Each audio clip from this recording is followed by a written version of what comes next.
সবারই পছন্দের একটা সবজি। আসলে এই গাজর পছন্দ করে না এমন মানুষ পৃথিবীতে খুব কমই আছে। উন্নত বিশ্ব থেকে শুরু করে দারিদ্রতম বিশ্বে সব দেশেই গাজর উৎপাদন হয়। আর এই গাজর উৎপাদন প্রক্রিয়াটা আসলে একটা সহজ একটা পদ্ধতি।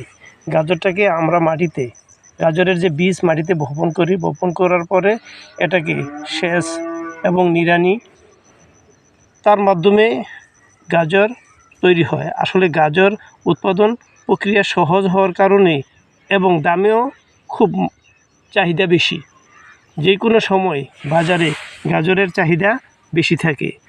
তাই তো বলি যে আসলে আমরা যখন গাজর চাষ করব, তাহলে গাজরের চাষ পদ্ধতি যদি সুন্দর হয় তাহলে কিন্তু গাজর উৎপাদন অনেক হয়। আপনারা দেখেন মাশাআল্লাহ, পরিশ্রমের বিনিময়ে এই যে এই অবস্থা গাজরের।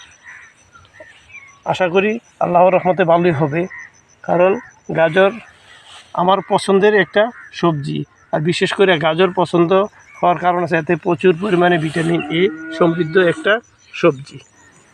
আপনারা দেখেন মাশাআল্লাহ গাজরের সাইজ।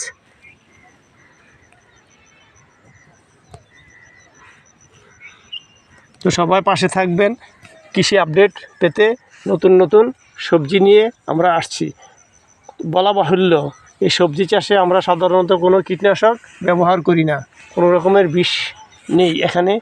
আমরা শুধুমাত্র জৈব পদ্ধতিতে এই সবজি উৎপাদন করে থাকি।